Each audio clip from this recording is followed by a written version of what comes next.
Existe-t-il un biais anti-israélien dans les médias ? Des chercheurs ont décidé d'analyser un échantillon de publications du Monde et de la BBC pour tenter de répondre à cette question.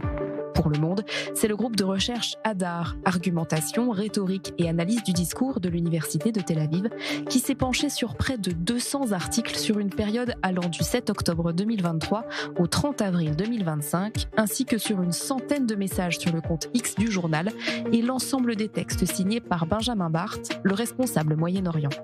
Objectif de l'étude, répondre à un sentiment de parti pris anti-israélien récurrent dans la couverture du conflit. Les auteurs cherchent à montrer que Le Monde se serait construit une réputation d'objectivité avec une neutralité affichée, mais que cet idéal semblait contredit par différents procédés discursifs et choix éditoriaux.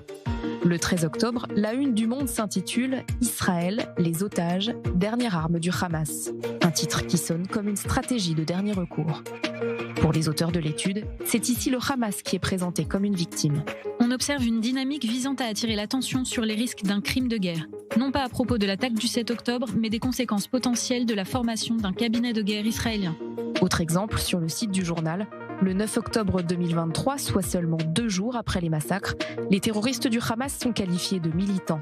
Et lorsque l'on clique sur l'image, l'on accède à un article intitulé « Dans la bande de Gaza assiégée et bombardée, seul résonne le feu, l'acier et la mort ». Un focus sur les victimes palestiniennes, amplifié par les décomptes donnés sans précision des sources et non vérifiables. Aucune distinction n'est faite entre victimes civiles et terroristes éliminés. Il a pourtant été prouvé à de nombreuses reprises que ces chiffres étaient donnés par le Hamas, d'ailleurs souvent désigné dans le journal comme une faction palestinienne et non comme un groupe terroriste. Selon les chercheurs, ce choix lexical peut induire l'idée que l'armée israélienne vise exclusivement des civils. En revanche, dans l'autre sens, la distinction est soulignée, comme le montre cet article du 6 juin 2024, qui présente Israël comme l'auteur d'un bombardement visant une école et affirme qu'au moins 37 personnes sont mortes, en majorité des femmes et des enfants. De plus, en fin d'année dernière, la journaliste Eugénie Bastier a publié une longue enquête dans Le Figaro intitulée « Les gens ont peur, c'est l'omerta ». Au Monde, un malaise grandissant sur le traitement d'Israël dans le journal. La journaliste explique qu'une frange de la rédaction prend ouvertement le parti des Palestiniens et qu'il y aurait une sorte d'indulgence envers le Hamas. Un mur entier est même consacré à Gaza, des caricatures qui frisent l'antisémitisme ou le complotisme selon la journaliste du Figaro. L'une d'elles montre une main tenant un produit avec l'étiquette « nettoyage ethnique » en train de vaporiser du sang sur une carte de la Palestine avec cette mention « ça n'a jamais été un conflit, ça a toujours été un génocide ».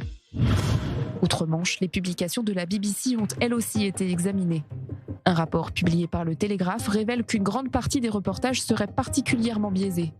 La BBC aurait enfreint ses propres normes d'impartialité à 1500 reprises au cours des 4 mois qui ont suivi l'attaque du 7 octobre 2023, minimisant les actions du Hamas et citant des sympathisants du Hamas comme des observateurs impartiaux. Les accusations contre Israël semblent être diffusées à la télévision ou en ligne sans vérification adéquate, ce qui témoigne soit d'une négligence, soit d'une volonté de toujours croire le pire à propos d'Israël. Michael Prescott a constaté que la BBC répétait les statistiques et les récits du Hamas, même lorsque ses propres rapports internes révélaient que les informations fournies par le Hamas étaient erronées. Parmi les exemples fréquemment cités, ce chiffre. 70% des personnes tuées dans les combats à Gaza sont des femmes et des enfants, et non des terroristes du Hamas. Un chiffre qui provient directement du ministère de la Santé du Hamas. Dans une décision prise mi-2024, l'ONU a cessé d'accepter ce chiffre et a commencé à considérer dans ses rapports internes que la moitié des personnes tuées étaient en fait des membres du Hamas. Encore plus inquiétant, le positionnement de la chaîne en arabe de la BBC. Selon le rapport publié par le Télégraphe, le contenu serait encore plus hostile à Israël que les autres services de la BBC.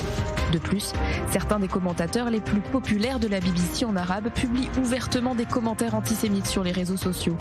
Samer El-Zaenen a déclaré vouloir que les Juifs soient brûlés, comme Hitler l'a fait, et a été invité 244 fois sur la BBC en arabe entre novembre 2023 et avril 2025.